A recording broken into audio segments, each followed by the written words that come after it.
안녕하세요. 저는 올해 44살이 된 남자입니다. 제 거주지는 제주도고 렌터카 사업을 하고 있어요.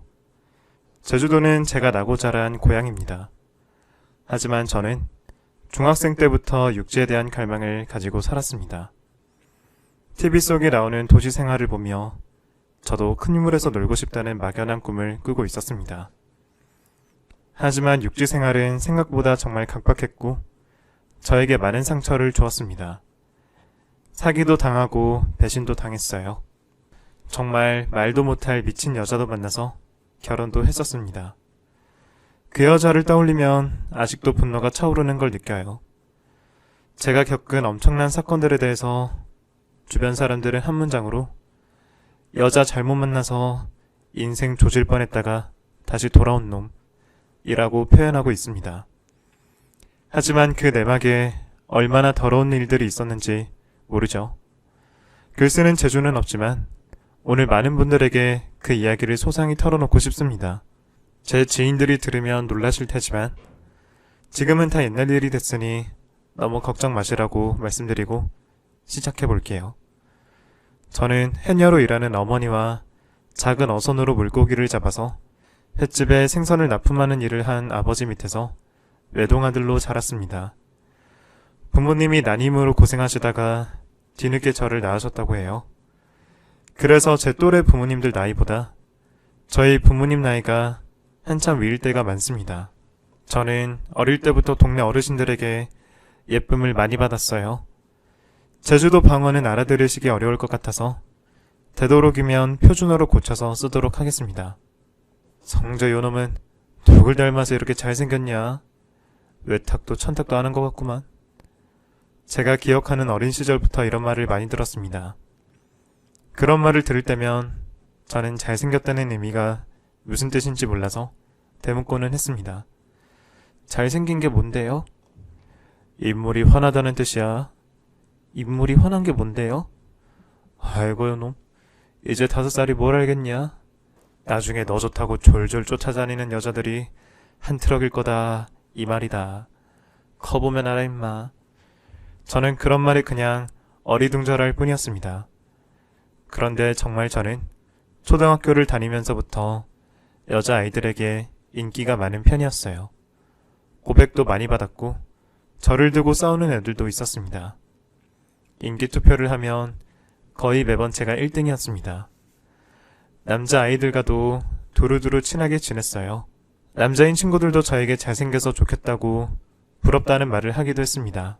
워낙에 그런 말들을 많이 들어온 터라서 내가 잘생긴 거구나 그런 생각을 했지 별달리 좋다거나 그런 마음은 없었어요. 그런 것보다 저는 항상 부모님 걱정이 먼저였습니다. 저희 어머니가 말씀드렸다시피 해녀시거든요. 지금 70대가 되셨는데 여전히 물질을 하러 바닷속으로 들어가시고는 합니다. 저희 어머니는 10대 후반부터 해녀 일을 하셨다고 했어요. 덕분에 직업병을 달고 사셨습니다. 두통에 시달리시고 귀가 먹먹해서 가끔은 큰 소리로 말하지 않으면 못 알아들으실 때도 있었어요. 특히 물질을 하느라 어깨가 많이 아프시다고 했습니다. 그래서 저는 해녀가 한창 바쁠 시기인 가을부터 봄까지는 매일 어머니에게 어깨한 말을 해드렸습니다. 야, 우리 성재 아기 힘이 대단하네. 이제 다 컸구나? 그럼 다 컸지. 이제 고등학생인데. 그러게, 눈 깜짝하고 나니깐 젖병 물던 애기가 덜 수북한 남자가 되어있네. 아유, 징그러워라. 징그럽긴. 엄마는 아들이 징그러워? 세월이 징그럽다는 소리야. 그나저나 우리 아들은 꿈이나 목표 뭐 그런 건 없어? 엄마, 20살 되면 나 서울로 상경할 거야. 서울 가서 뭐 할 건데? 우리 성재는 얼굴은 잘생겼는데 공부의 재주가 영 없어서 큰일이네. 아니 엄마, 나 공부 꽤 해. 서울 가서 육지생활 좀 해보고 싶어요. 자격증 따고 회사 다녀야지 뭐. 아들 서울 가면 누가 내 어깨 주물러주나. 그래도 가야지. 저희 어머니나 아버지는 제가 서울에 가서 살겠다는 말에 못내 섭섭함을 드러내고는 하셨습니다. 하지만 당시 어렸던 저는 다시 고향 제주도로 돌아오는 한이 있더라도 저는 서울로 가고 싶었어요. 그렇게 고등학교를 졸업하고 제주도에서 6개월간 노가다를 뛰어 돈을 모아서 배를 타고 인천으로 갔습니다. 인천항에 내려서 서울 가는 버스를 탔습니다. 제 선배 중에 서울에 가서 사는 형들이 몇 명 있었거든요. 그 형들은 서울에서 대학을 다니거나 회사를 다니고 있었습니다. 그 형들이 자취하는 방에 가서 몇 달을 얹혀서 지냈습니다. 꿈에 그리던 서울 생활은 낯설기는 했지만 저로 하여금 뭔가 할 수 있다는 희망을 품게 만들었습니다. 그렇게 형들에게 얹혀서 지내며 카페 아르바이트를 하고 틈틈이 컴퓨터 관련 자격증들을 취득하고 있었어요. 그런데 어느 날 카페에서 웬 중년의 남성과 여성이 커피를 주문하고 둘이서 저를 보며 속닥거렸습니다. 왠지 기분이 나빴지만 그러려니 하고 있는데 중년 여성이 다가와서 저에게 말을 걸었어요. 저기 다른 게 아니라 우리가 기획사를 하고 있거든요? 기획사요? 네, 연예기획사요. 너무 잘생겨서 그런데 가수나 배우 할 생각 없어요? 얼굴이 딱 연예인상이야. 후광이 장난이 아니야. 연예인이요? 저는 딱히 그런 데는 관심이 없어서 끼도 별로 없고요. 끼는 우리가 키워주면 되지. 그러라고 있는 연예기획사인데. 땡땡 기획사 알죠? 왜 유명 연예인이 운영하는. 우리는 그 기획사에서 설립한 자회사야. 네, 들어봤어요. 근데 전 진짜 관심 없어서 텔레비전도 잘 안 보고. 사람 일 모르는 거야, 학생. 우선 내가 명함 줄게. 생각 바뀌면 꼭 연락 줘요. 알았죠? 이런 카페에서 썩을 사는 진짜 아니다. 명함을 받고 어리둥절했습니다. 명함에는 정말로 땡땡 기획사라고 적혀 있었고 전화번호도 적혀 있었어요. 그 시절에는 길거리 캐스팅이 많던 시기였습니다. 제가 일하던 카페가 강남에 있었고 그런 명함을 받는 날들이 차츰 늘어갔어요. 하지만 저는 연예인을 해볼 결심을 하기가 어려웠습니다. 그래서 받은 명함들을 아무렇지 않게 테이블 위에 올려뒀는데 같이 자취하던 형이 벌떡 일어나서 저에게 말했습니다. 야, 고성재, 이 명함을 다 받은 거야? 와, 대박. 미쳤다 진짜. 너 잘생긴 건 알고 있었지만 이렇게 많이. 부럽다 임마. 어디 갈 거야? 가긴 어딜 가. 난 끼도 없고 연예인 할 생각 없어. 이게 누군 연습생도 못 돼서 한 달인데. 야, 배부른 소리 하지 말고 나랑 같이 가자. 그 형이 배우가 되고 싶어서 연기학원을 다니던 형이었거든요. 저에게 묻어서 같이 오디션을 보고 싶다며 한 기획사에 같이 가자고 했습니다. 그때만 해도 저는 형을 소개시켜주고 저는 나올 생각이었어요. 그런데 그 기획사 사장이 형을 연습생으로 뽑아주는 대신 저도 같이 들어와야 한다고 말했습니다. 우리는 성재 학생한테 명함 준 건데 성재 학생은 쏙 빠지면 곤란하지. 민철이는 뽑아주는 대신에 성재 너도 들어와야 돼. 아니면 민철이 우리 필요 없거든. 저에게만 몰래 그렇게 이야기를 했고 저는 고민에 빠졌습니다. 민철이 형이 얼마나 큰 꿈을 가지고 노력하고 있는지 제가 옆에서 지켜봤으니까요. 얼굴 생김새가 그렇게 잘생긴 편은 아니었지만 형의 연기에 대한 열정은 누구보다 컸습니다. 그런 형의 꿈에 한 발자국 다가갈 수 있는 계기인데 그걸 저 때문에 포기하게 하고 싶지는 않았어요. 고심 끝에 저는 하는 수 없이 그 제안을 받아들였습니다. 알겠어요. 제가 들어가면 민철이 형도 같이 할 수 있는 거죠? 당연하지. 잘 선택했어. 성재 너 같은 인재 찾기 힘들다. 너도 배우면 쑥쑥 늘 거야. 그리고 예상치도 못했던 지옥 같은 나날이 시작됐습니다. 카페에서 아르바이트를 마치고 회사에 가면 하루 종일 운동, 춤, 노래, 연기 연습 등등 고난도의 트레이닝을 받아야 했습니다. 나중에는 카페 아르바이트도 그만두고 기획사에서 마련해준 숙소에서 지냈습니다. 숙소라고 해봐야 10평 남짓한 작은 원룸에 장정 대여섯 명이 구겨져서 지내야 하는 열악한 곳이었습니다. 그렇게 1년이 지나도 데뷔를 하는 사람은 아무도 없었습니다. 언제까지 이런 생활을 해야 하는지 정말 괴로웠어요. 연습생들 중에는 여자애들도 있었고 다양한 연령대의 친구들이 많았습니다. 며칠은 서로 데이트도 하고 연애도 했습니다. 하지만 저는 그럴 겨를이 없었어요. 연습을 하지 않을 때는 막노동이라도 해서 일당을 벌어 생활비로 썼습니다. 야, 고성재, 너 오늘도 노가다 가냐? 어느 날 글래머러스하고 청순하게 생겨서 남자들에게 인기가 많았던 지선이가 저에게 말을 걸었습니다. 가야 돼. 왜? 왜는 너한테 물어볼 것도 있고, 넌 어떻게 맨날 바쁘냐? 참 체력도 좋다. 나중에 얘기하자. 갈게. 그 후로도 지선이는 저에게 장난을 걸거나 말을 거는 일이 많았습니다. 하지만 저는 삶에 치여서 누구와도 친하게 지내고 싶은 마음이 없었어요.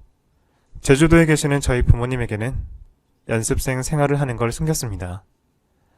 연예인이 되지 않을 수도 있고 괜히 걱정하실까봐 말씀을 드리지 못했어요. 그런데 저는 연습생 생활을 하면 할수록 연예인 쪽으로는 맞지 않다는 생각만 들었습니다. 저와 같이 회사에 들어간 민철이 형도 그때쯤 고민을 시작했어요. 진짜 요즘엔 레슨도 제대로 안 해주고 도대체 회사에서 우리한테 해주는 게 뭐냐? 레슨비랍시고 매달 돈만 갖다 바쳐야 되고. 저는 6개월에 한 번씩 돈을 내고 있었는데 민철이 형은 한 달에 한 번씩 회사에 돈을 주고 있었던 겁니다. 뭔가 잘못됐다는 생각이 들어서 기획사 사장님을 찾아갔습니다. 사장님, 우리는 회사 연습생인데 왜 돈을 내야 돼요? 뭐? 당연히 연습시켜주니까 그에 마땅한 돈을 지불해야지. 우리는 뭐 땅 파서 장사하니? 그럼 저는 왜 6개월에 한 번씩만? 그거는 걱정 마. 다 적립하고 있어. 너 빚만 지금 2천이야. 네, 뭐라고요? 아니, 제가 왜 빚이 2천이에요? 레슨비, 숙소비 등등. 지금 1년 반 동안 너 때문에 쓴 돈이 얼만 줄 아니? 성재야, 다른 애들은 모르겠지만 너는 꼭 데뷔해야지. 열심히 하자. 사장의 말을 듣고 저는 쿵 하고 뒤통수를 맞은 기분이었습니다. 그리고 그 기획사에 더 있다가는 빚만 쌓일 거라는 예상이 들었고 저는 그 기획사를 나오기로 했습니다. 그런데 계약 위반이라며 3천만 원의 위약금까지 해서 총 5천만 원을 그 사기꾼 놈들에게 주어야 했습니다. 다른 연습생들도 그런 상황이었지만 사기로 고소할 명목이 없었습니다. 그놈들이 철저한 계획하에 사기를 쳤고 저희는 너무 어려서 뭣도 모르고 그놈들이 만든 계약서에 사인을 했으니까요. 돈을 당장 갚을 수 없는 연습생들은 계속 기약 없이 기획사에서 빚만 쌓이며 지내야 했습니다. 저는 그 기획사를 나오기 위해 하는 수 없이 부모님에게 손을 벌려야 했습니다. 당시에 아버지가 횟집을 운영하기 시작하셨고 장사가 잘 되던 때라서 그나마 다행이었습니다. 억울한 마음에 울면서 전화를 건 제 목소리를 듣고 부모님은 아무 말씀도 하지 않고 저에게 3천만 원을 입금해 주셨어요. 성재야, 서울 가면 눈 뜨고 코 베어간다는데 그냥 인생 공부했다고 쳐라. 엄마 아빠 죄송해요. 제가 나중에 꼭 갚아드릴게요. 속이 쓰렸지만 저는 부모님에게 받은 피 같은 돈을 기획사에게 주고 겨우 그 지옥 같은 곳을 탈출할 수 있었습니다. 그 기획사는 그런 식으로 아무도 데뷔시키지 않은 채 4년을 버티다가 결국 사기로 고소를 당했다고 들었어요. 저는 그 사이 정말 닥치는 대로 일을 했습니다. 빈털터리로 제주도 부모님 곁에 돌아갈 수는 없다는 오기가 생겼거든요. 그리고 전문대 입학하고 졸업까지 했습니다. 당시 일하고 밥 먹고 자고 공부하고만 반복하면서 돈도 모으고 대학 졸업 후에는 중견기업에 취업도 할 수 있었습니다. 취업을 하고 대리까지 달고 일을 하면서 모은 돈을 부모님에게 갖다 드렸습니다. 그렇게 부모님에게 졌던 마음의 빚을 갚았는데 왠지 허탈하더라고요. 아버지가 운영하시던 횟집은 나날이 번창하고 맛집으로 소문까지 나서 분점도 내게 됐습니다. 명절에 제주도에 갔는데 아버지께서 술에 거나하게 취하셔서 저에게 말씀하셨어요. 성재야, 그러지 말고 분점 내줄 테니까 제주도 와서 장사해라. 어? 너 언제까지 혼자서 그러고 살 거야? 외롭지도 않냐? 아버지의 말에 저는 고개를 숙이고 눈물만 뚝뚝 흘렸습니다. 육지에서 살아보겠다고 호기롭게 떠났지만 금이 환영은커녕 부모님께 불효자만 됐으니까요. 저 지금 다니는 회사 좋아요. 아빠, 몇 년만 더 다니다가 내려올게요. 그래, 뭐 그래라. 이놈의 자식 고집은 세서. 하나뿐인 자식인데 뭐가 아깝겠냐? 뭐든 힘들 때 얘기해. 마음 같아서는 당장 제주도로 내려오고 싶었지만 서울에서의 생활에 익숙해져서 그런 결단을 내리기가 생각보다 쉽지 않았습니다. 그렇게 서울에서 오피스텔을 얻어 회사를 다니다가 28이 되었고 회식을 하러 간 자리에서 뜻밖의 인물을 마주쳤어요. 저기 혹시 고성재 아니에요? 맞지? 야, 반갑다. 나 이지선이야. 기억 안 나? 연습생 생활을 할 때 저에게 자주 말을 걸던 지선이었어요. 얼굴에 성형을 했는지 조금 달라져서 한눈에 눈치채지 못했습니다. 목소리를 듣고 나서야 겨우 기억을 끄집어낼 수 있었어요. 기억나. 잘 지내지? 난 잘 지내지. 너무 반갑다. 지금 회식 중인 거지? 나중에 밥이나 한 끼 먹자. 너 전화번호 뭐야? 그렇게 서로의 연락처를 주고받았습니다. 회사 동료들은 지선이가 가고 나서 야단이 났습니다. 뭐야 누구야? 머리끝부터 발끝까지 명품으로 휘감은 저 부잣집 막내딸처럼 생긴 여자는?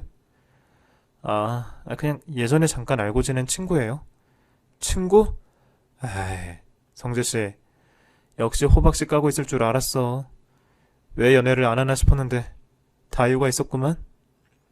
회사 동료의 말에 저는 아니라고 손사래를 치며 해명을 했습니다. 동료들은 지선이가 부잣집 딸인 게 확실하다고 말했습니다. 저는 명품을 사본 적도 욕심내본 적도 없기 때문에 지선이가 명품으로 휘감은 건지 아닌지 전혀 몰랐습니다. 아무튼 그렇게 우연히 만난 이후에 지선이로부터 그날 밤 바로 연락이 왔습니다. 지선이는 비서로 일을 하고 있다고 했습니다. 서로 연습생 때 얼마나 힘들었는지 이런저런 대화를 나누다가 만날 약속을 잡았습니다. 오랜만에 만났는데도 이야기를 편하게 이끌어가서 저도 자연스럽게 제 이야기를 많이 하게 됐습니다. 성재 너 제주도 사람이었구나. 언제 한번 너희 부모님 횟집 가봐야겠다. 거기 진짜 유명한 데잖아. 그래? 그래. 제주도 가면 한번 들려.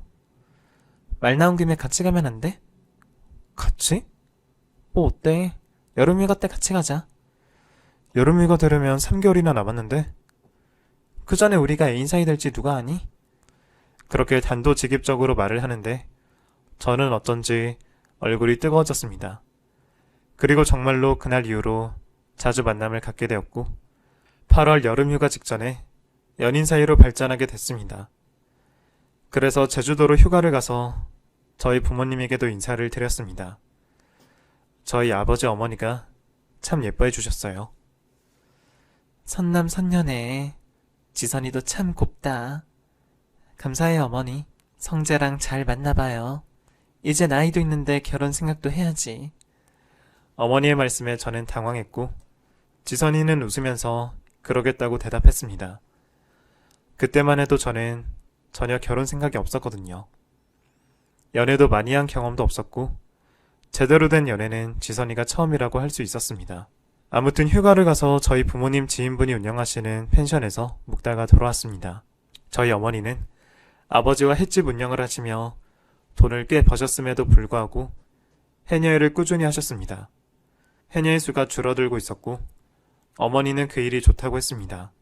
아무튼 그렇게 제주도에서 더 친밀해진 지선이와 저는 서울에 올라와서도 연인 사이를 유지했습니다. 그런데 지선이는 항상 고급, 명품, 교양 이런 말을 많이 썼어요. 사람이 교양이 있으려면 노는 물이 달라야 돼. 저 아줌마 봐. 명품으로 휘감았는데도 세련됐잖아. 근데 제 옆에 저 여자 봐. 샤넬 가방 들고 있으면 뭐해. 생긴 게 싸구려 티나는데. 저 여자는 분명 명품이라고는 저 샤넬백밖에 없을 거다. 다른 때는 괜찮았는데 그런 말을 할 때면 왠지 정이 떨어지는 느낌이었어요. 사람의 겉만 보고 교양이니 뭐니 하면서 판단하는 게 마음에 들지 않았거든요. 그래서 핀전을 놓아도 제 말은 귀등으로도 듣지 않았습니다. 나중에서야 그 여자가 왜 그렇게 교양이나 고급을 따졌는지 알 수 있었어요. 자기한테 없는 부분이니 집착했던 겁니다. 아무튼 연애를 하면서 간혹 며칠씩 잠수를 탈 때가 있었어요. 처음에는 무슨 일이라도 생겼을까봐 불안했다가 연락이 닿으면 안심했습니다. 하지만 그런 일들이 늘어나면서 저도 점점 화가 났습니다. 넌 대체 왜 잠수를 타냐? 그냥 무슨 일이 있다고 나한테 먼저 말해줄 수 있잖아. 남자만 동굴이 필요한 게 아니야. 나도 혼자만의 시간이 필요한 사람이야. 그리고 모임 가면 정신이 없어서. 모임? 무슨 모임? 내가 미래를 위해서 가지고 있는 모임 하나 있어. 나보다 언니들도 많고 다들 유명인사야. 뭘 하든 네 마음이겠지만 자꾸 이런 식으로 잠수 타고 그러면 나도 지쳐. 우리 그냥 서로 자유롭게 살자. 헤어지자.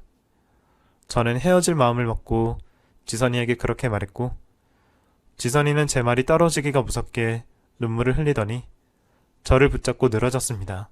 성재야, 그게 무슨 말이야? 나 너랑 헤어져서 못 살아. 왜 그래 성재야. 우리 결혼하기로 했잖아. 그거 다 거짓말이었어? 너도 다른 남자들이랑 똑같구나. 아니, 그게 아니라 저희 둘이 한창 사이 좋을 때 결혼까지 하자고 약속을 한 적이 있거든요. 저는 목 놓아 울며 매달리는 지선이를 보며 어쩔 줄을 몰랐습니다. 마치 제가 나쁜 놈이 된 것 같았어요. 그 당시에는 저도 참 쑥맥이었던 것 같습니다. 아무튼 헤어지기로 한 걸 취소하고 다시 만남을 가졌습니다. 잠수를 타는 건 여전했지만 그냥 또 무슨 일이 있나 보다 하고 넘어가게 되었습니다. 그렇게 2년을 연애하고 결혼을 하기로 했습니다. 청혼은 지선이가 먼저 했습니다. 성재야, 이제 나랑 결혼하자.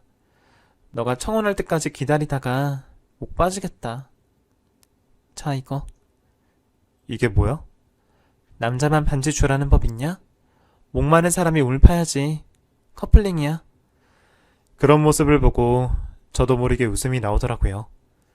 그래서 결혼을 하기로 했습니다. 결혼 준비를 하면서 지선이가 부모님과 연락이 되지 않는다는 사실을 알게 됐습니다. 한창 연습생 생활을 할 때 부모님이 이혼하셨고 둘 다 각자 재혼을 해서 사느라 지선이에게는 무관심했다고 했습니다. 지금은 엄마도 아빠도 아무하고도 연락이 안 돼. 괜찮아. 난 그냥 고아라고 생각하고 살았으니까. 그 사실을 처음 알게 돼서 미안하기도 하고 안쓰럽기도 했습니다. 상견례는 생략하고 저희 부모님께 인사를 드리러 갔습니다. 저희 부모님은 얼싸안고 반겨주셨습니다. 그래 지선아, 네가 우리 며느리가 된다고 하니까 너무 기쁘다. 정말요? 어머니 저도 행복해요. 성재씨랑 잘 살게요. 그래 그래야지. 너 좋아하는 돔 떠줄 테니까 잠깐만 기다려. 저희 부모님은 아무 조건 없이 제가 선택한 여자를 믿고 결혼을 승낙해 주셨습니다. 그런데 지선이는 은근하게 저희 부모님에게 지별해달라는 압박을 했습니다. 어머님, 아버님, 저도 제주도 내려와서 살고 싶어요. 딱 5년만 더 살다가 내려올게요. 서울 아파트 값이 얼마나 비싼지 저 그냥 성재씨 사는 오피스텔 들어가서 살려고요. 그 말에 저희 아버지가 손사래를 치며 말씀하셨습니다. 아이고 그게 무슨 소리야. 내가 아파트 해줄 거니까 아무 걱정 마라. 아버님 정말요? 아니에요. 안 그러셔도 돼요. 성재씨도 저도 강남 쪽에서 일을 해서 강남 아파트 살아야 되는데 아시잖아요. 강남 집값.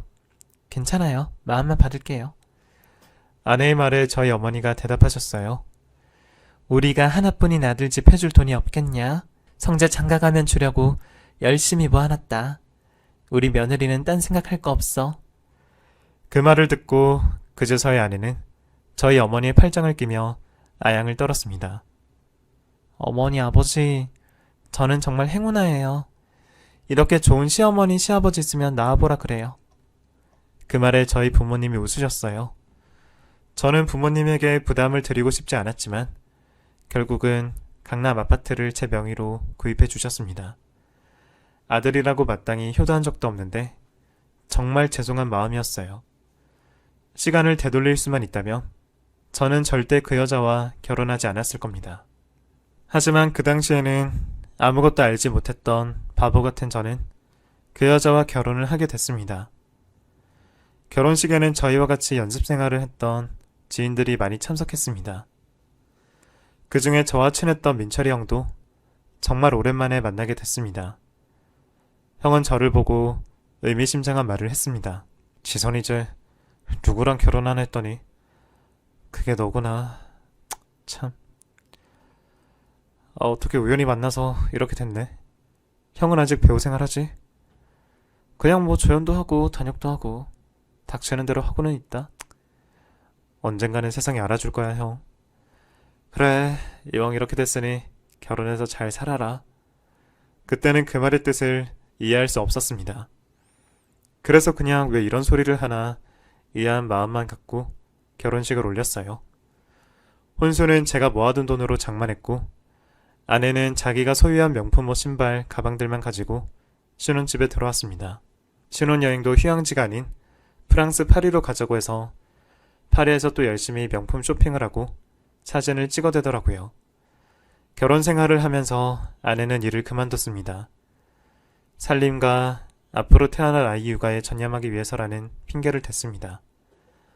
하지만 아내는 결혼 후에 한 번도 제대로 된 밥 한 끼를 차려준 적이 없습니다. 오늘도 닭가슴살이랑 샐러드야? 나 배고파, 지선아. 밥은 언제 해줘?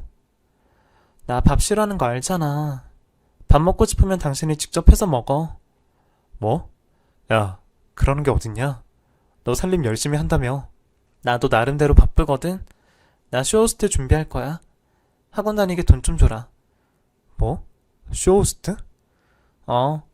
나 말도 잘하고 외모도 이만하면 어디 가서 빠지지 않고 쇼호스트 잘할 자신 있어. 성재씨가 투자 좀 해.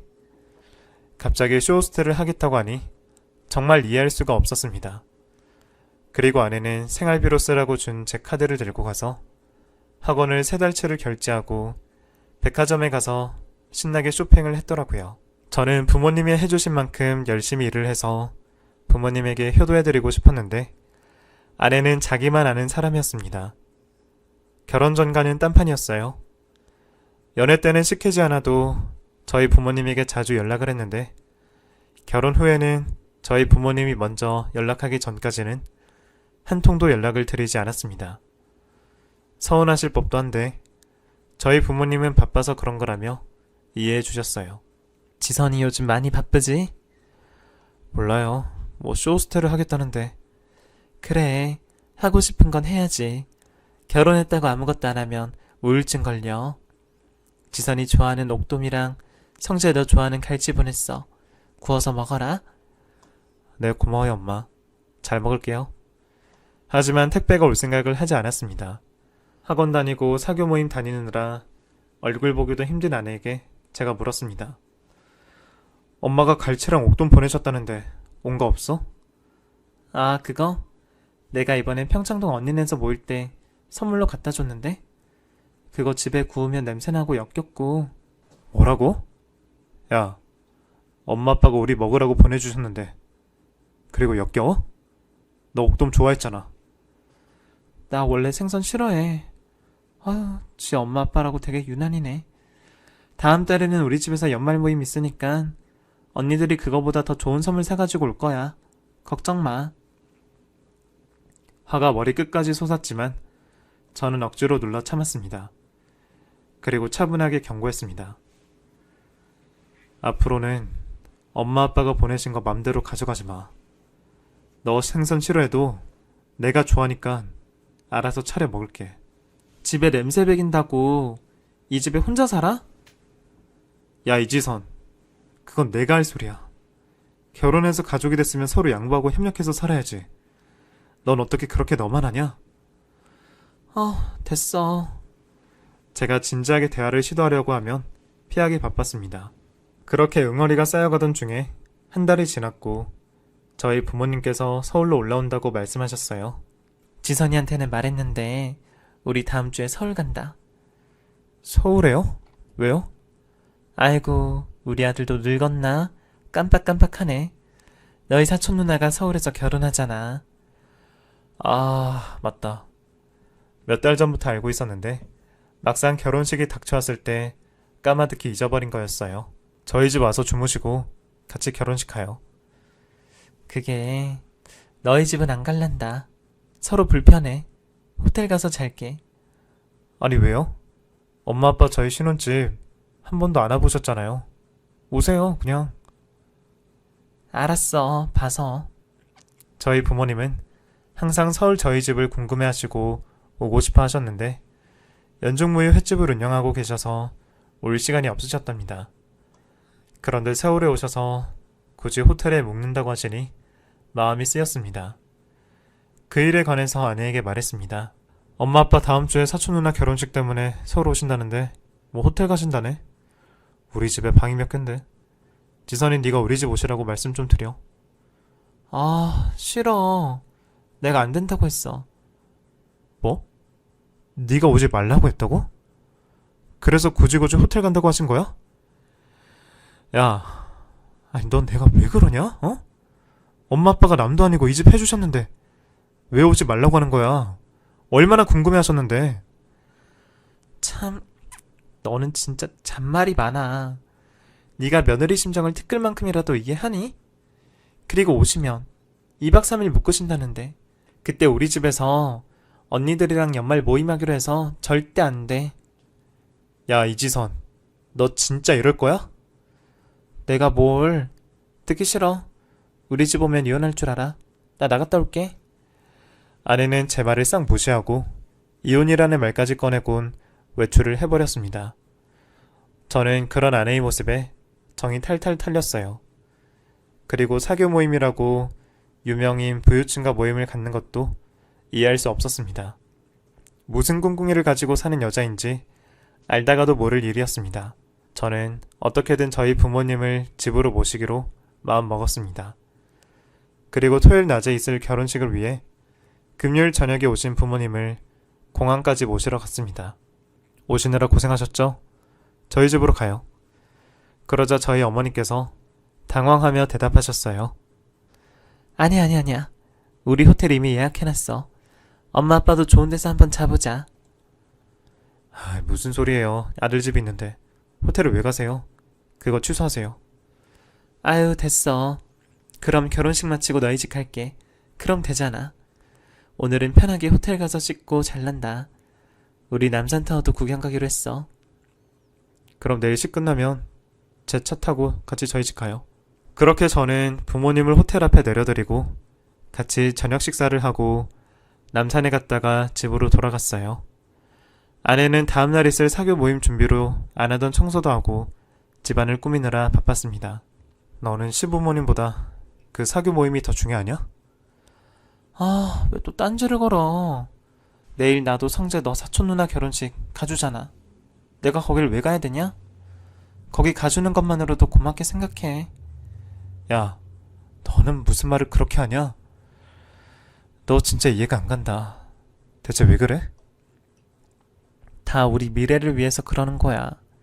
사람은 노는 물에 따라서 달라지는 거야. 나는 지금 1급수 물에서 놀려고 애쓰는 거고. 아내의 상류층을 향한 욕망을 알다가도 모를 일이었습니다. 더 말했다가는 싸움만 날 것 같아서 나중으로 미뤄두고 저는 방으로 들어가 잠이 들었어요. 그리고 다음날 결혼식 시간에 맞춰서 아내와 함께 식장으로 향했습니다. 아내는 바쁜데 자기가 왜 가야 하냐며 식장에 가는 내내 궁시렁거렸습니다. 식장에서 아내와 저를 본 저희 부모님을 아내를 보고 반가워서 손을 잡으셨습니다. 아이고, 지선아. 이게 얼마만이냐. 잘 지냈냐? 아, 네, 어머님. 잘 지냈어요.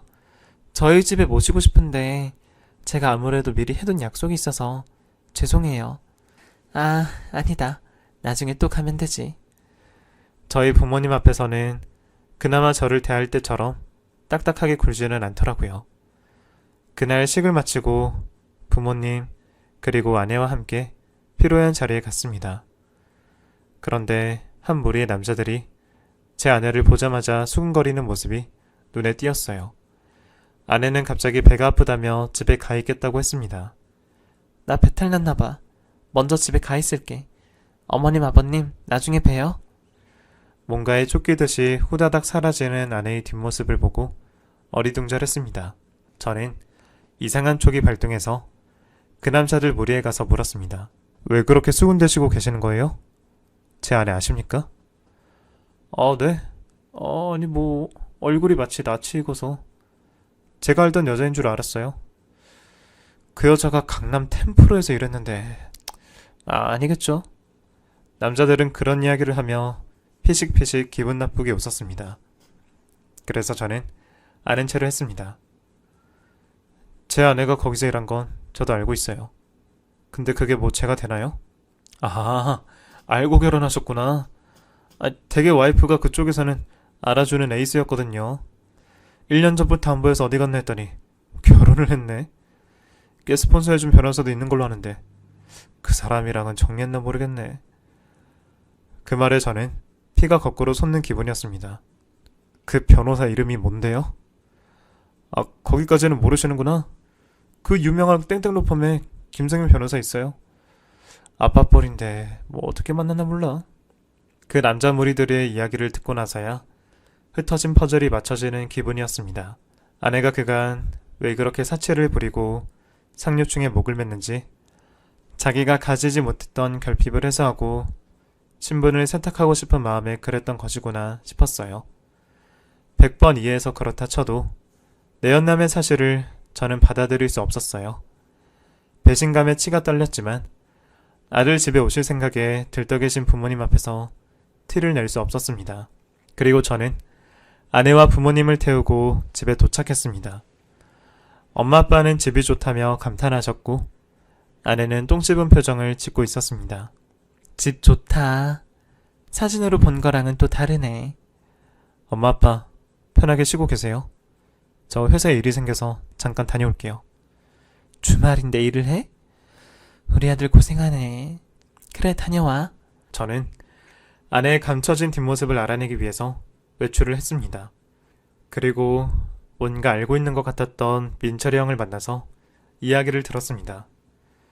템프로 술집에서 일한 것, 변호사와 내연관계였던 것이 모두 사실이라고 했습니다. 내가 그 술집에서 악기 연주하는 알바를 잠깐 했었거든. 그때 봤어. 게스폰 해주는 변호사 있다는 거 다 알고 있었어. 내가 가지고 있는 사진도 있는데 한번 볼래? 야, 아직도 만난다더라. 그리고 지선이 걔 사교 모임에 누가 있는 줄 알아? 누구? 그 변호사 와이프도 있어. 변호사 와이프도 지 남편 외도하는 거 다 알면서 접근한 것 같더라. 발품 팔아서 수소문하고 다니더라고. 아무래도 남편이 대형 로펌 변호사니까 철저히 준비하는 모양이야. 저는 형을 통해서 믿기 힘든 진실을 알아낼 수 있었습니다. 그리고 인터넷을 뒤져서 그 변호사와 아내가 함께 찍힌 사진도 발견했어요. 모든 사실을 알고 난 후 저는 정말 폭발 직전이었습니다. 부모님이 제주도로 내려가시면 그때 아내와 이혼 소송을 시작할 생각이었습니다. 이래저래 알아보고 다니다 보니 시간이 자정을 향해 가고 있었습니다. 그래서 저는 급하게 집으로 갔습니다. 그런데 저희 부모님 신발이 없더라고요. 혼자서 와인을 마시고 있던 아내에게 물었습니다. 엄마 아빠 어디 가셨어? 몰라. 좀 아까 나갔는데? 호텔 가셨겠지. 뭐? 네가 내쫓은 거야? 아니, 어머니가 내가 싫다는데도 자꾸 옥돔을 구워주신다잖아. 그래서 그럴 거면 우리 집에서 나가시라고 했지. 그랬더니 바로 가던데? 야, 이지선. 이게 우리 집이냐? 우리 엄마 아빠가 힘들게 번 돈 모아서 해주신 집인데 너 진짜 미쳤어? 나중에 얘기하자. 그리고 저는 저희 부모님에게 연락을 드렸습니다. 성재야, 걱정 마라. 우리 친구네 와 있어. 여기 김포공항 쪽이야. 자고 아침 비행기로 내려갈 거야. 그 목소리를 듣는데 내쫓기면서 얼마나 당황하고 서러웠을까 하는 생각에 울컥 눈물이 났습니다. 전화를 끊고 저는 아내 눈에서 피눈물 흘리게 해주겠다고 결심했습니다. 그리고 아내가 그렇게 중요한 모임이라고 했던 사교의 모임을 기다렸어요. 브런치를 먹기로 했다며 아내는 저도 내쫓더라고요. 밖으로 나가서 아내의 과거와 외도의 증거를 샅샅이 찾아냈습니다. 그리고 모임이 한창일 시간에 집으로 돌아갔어요. 제가 들어갔더니 모두 놀란 표정이었습니다. 당신 갑자기 왜 들어왔어? 안녕하세요. 저 이 여자한테 감쪽같이 속고 산 남편입니다. 뭐 하는 거야? 나가. 저는 아내의 닥달에도 제 할 말을 이어갔습니다. 이 여자 여기 상류층분들이랑 겸상할 여자가 아닙니다. 여러분 남편들이 몰래 다니던 술집, 그 술집 출신 여자라고요. 제 말에 모두가 웅성거렸고 아내는 얼굴이 새하얗게 돼서 저를 쫓아내려 안달이었습니다. 저는 그 여자의 과거와 외도 증거를 사람들 앞에 뿌렸습니다. 그러자 그 사람들은 경악을 하며 다시는 보지 말자고 아내에게 퍼붓고 저희 집을 떠났습니다. 마지막까지 남은 사람은 아내의 내연남 부인이었어요. 야, 이지선. 사모님은 저 믿으시죠? 그런 거 아니에요. 아니긴 뭐가 아니야. 니년이 내 남편이랑 놀아난 거 내가 모를 줄 알아? 신분 세탁하려고 결혼까지 하고 나서도 내 남편을 만나? 야, 이 미친년아. 너 내가 이미 증거 다 수집했고 준비 다 됐으니까 소송할 거야. 그리고 그 부인은 저에게 말했습니다. 전현이 어디까지 하나 지켜보고 있었어요. 전현한테 속아서 결혼한 남자한테 어떻게 말해야 하나 고민이었는데 이제야 하셨나 보네요. 얼마나 가지고 있는지 모르지만 증거 많습니다. 필요하면 연락하세요. 그러면서 저에게 명함을 주셨습니다. 검사시더라고요. 그렇게 그분의 도움으로 저는 아내에게 이혼 소송을 걸었습니다. 그리고 아내 짐을 싸서 내쫓았어요. 아내는 제 앞에서 손이 발이 되게 빌었지만 이미 늦어도 한참 늦은 후였습니다. 성재야, 성재씨. 나한테는 너뿐이야. 나 무로 돌아갈게. 다 청산하고 전업주부로 당신 보필하면서 열심히 살게. 어? 이혼하지 말자. 나 너랑 이혼하면 어디 가서 살아? 씨, 어디서 개가 짖나, 씨. 야, 너랑 다시 시작할 생각 티끌만큼도 없으니까 당장 내 집에서 나가라. 이 배은망덕한 사기꾼년아.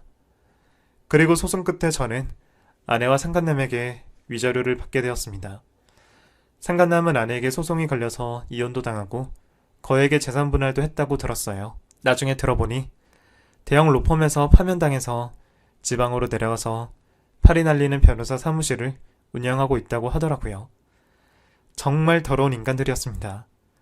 아내는 술집에서 다시 일을 하려고 했지만 나이도 많이 들고 소문도 나서 그 일마저 할 수 없었어요. 저는 모든 걸 잊기 위해서 서울에서의 생활을 천천히 청산하고 제주도로 내려갔습니다. 부모님 뵐 면목이 없어서 한동안 치과하며 지내다가 렌터카 사업을 시작했습니다. 지금은 사업체도 커졌고 좋은 여자 만나서 새 출발도 했습니다. 제 고향 동창인데 고향에 남아서 7급 공무원이 되었더라고요. 법 없이도 살 좋은 사람입니다. 제주도에서 사업을 시작하면서부터 그제서야 저는 부모님에게 효도해드리는 아들이 되었습니다. 이제 성재 네 걱정 아무것도 없다. 지금처럼만 행복하게 살아. 그렇게 말씀하시는 부모님에게 평생 효도하면서 살겠습니다. 이렇게 다 털어내니 속이 후련하네요. 여기까지 제 이야기 들어주셔서 정말 감사합니다.